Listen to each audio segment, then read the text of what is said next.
skies of Western Europe against the German Air Force.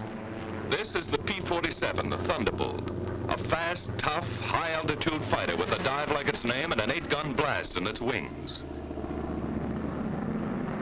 Here's the Lightning, the P-38, master of the air in many theaters of war. The long range and concentrated firepower of this great fighter counted in Western Europe, too.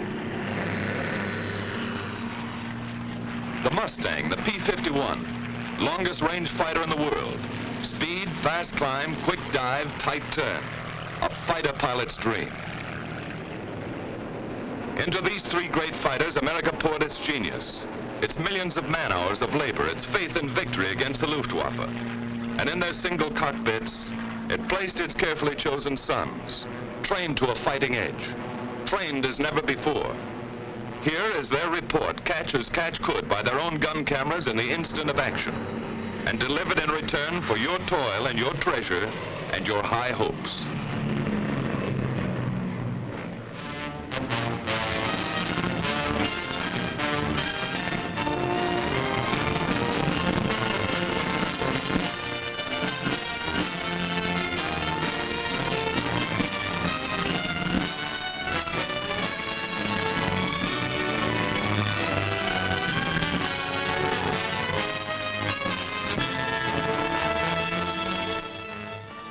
This is a Thunderbolt base in East Anglia on the east coast of England. One of many such bases from which our fighter planes swarmed up into the far red yonder of battle to the east. Their main job, although they struck many other blows, was to escort and protect our heavy 4-engine bombers, the big friends, against the Focke-Wulf 190s, the ME 109s, and the enemy's rocket-lobbing twin engines, Ju-88s, ME 210s, 410s, and others. To attack them whenever, wherever, and in whatever strength they appeared. Our direct challenge for control of the air.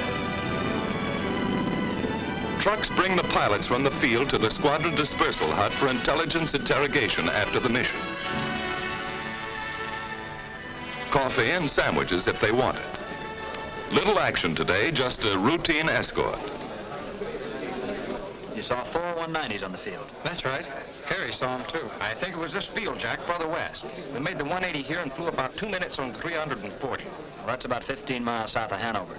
We thought that field was knocked out. They seem like ordinary American boys, but look a little closer. Now they pile in a Jeep and ride to chop. They have Jeeps enough, but they like it this way. They kid a lot, high-spirited. And later they relax and enjoy the not-too-frequent sunlight. Unless some joker is present, and he usually is.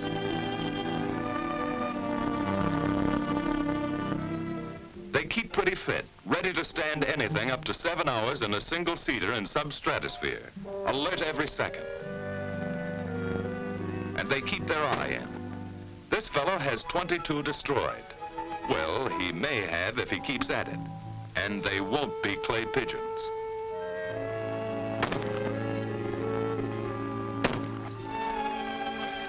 The old swimming hole is the same in England as at home. They had a beautiful summer in England that day.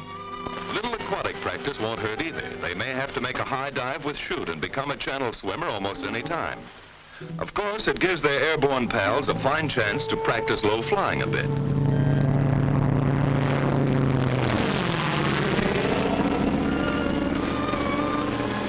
The swimmers take no chances on this buzz job. Maybe they're learning not to get behind the 8-ball here. Put the 6 in the corner. Getting in shape for Wimbledon in a small way. Good shot. Keep your eye on the little white ball, Eddie. Keeping up with their crooning, naturally. May need that in the good old by and by. Everybody's favorite newspaper in this town. What goes on in New Guinea, China, and Luzon? What's happening at home? Best of all is their comradeship. Fellows who are trusting one another with their lives in this teamwork war learn to be friends. Somewhere else in England, and another day, from deep sweeps into enemy territory, a weather reconnaissance plane flies in. Its reports are cross-checked with many others. writing the destiny of today or tomorrow in atmospheric pressure lines. Fair in this theater means not impossible, and weather is almost enemy number one. At 8th Air Force, General Doolittle discusses fighter protection. The 8th Fighter Command will give fighter cover to targets and back from the targets. It's desirable that we peel off as many fighters as possible to come down east of the Ruhr and straight ground targets. How many do you want to peel off? Well, General, we're spreading over a pretty wide area there. I'd recommend very seriously that we hold all strafing to a minimum. All right. Go ahead and send that over to the 8th Fighter Command. Yes, sir. The bomber plan, timing, altitudes, forces, course, and targets have reached the combat operations room at Headquarters 8th Fighter Command. Major General Kepner commanding. Now the General and his Chief of Staff, Brigadier General Griswold, come in to inspect and discuss the plan of escort. Colonel Burns, operations, determines what group shall fly. Colonel James decides their disposition. Colonel Callahan, intelligence, estimates where and when the enemy will intercept. It's an intricate scientific plan, based upon information from many sources, and upon the route and location of the target. Then a field order goes out to the fighter wings, and through them to the fighter groups and squadrons which they control. This command supports 1st and 2nd Bomber Forces. 62nd Group P-47s will escort heavy bombers over enemy coast through target to limit of endurance. All observations will be reported over RT. The field order is received at the fighter base by the duty officer in group operations.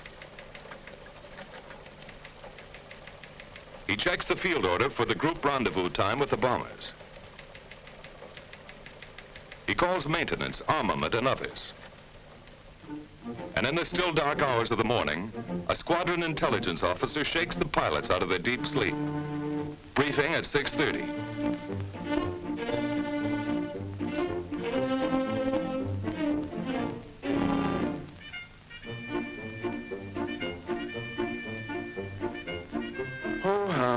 Why can't they fight the war at a reasonable hour?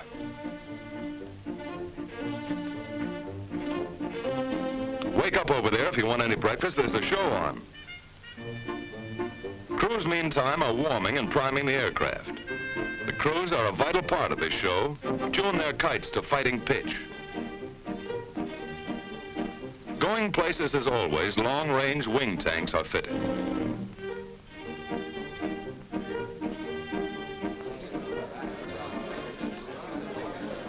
Now briefing and everybody present.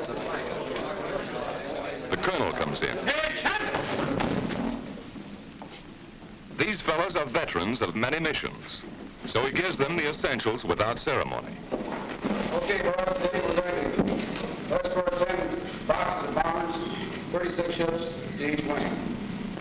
We're on the front end of the first task force, picking them up in the Mannheim area, around the target, about 20 miles east of Mannheim, at which time we will proceed up to the aerodromes north of Frankfurt, where we will straight. Now today, I want to use the same system we used the other day. That is, dividing the field up into sections, one squadron only on the field at one time. When the ammunition is expended from that squadron, you move up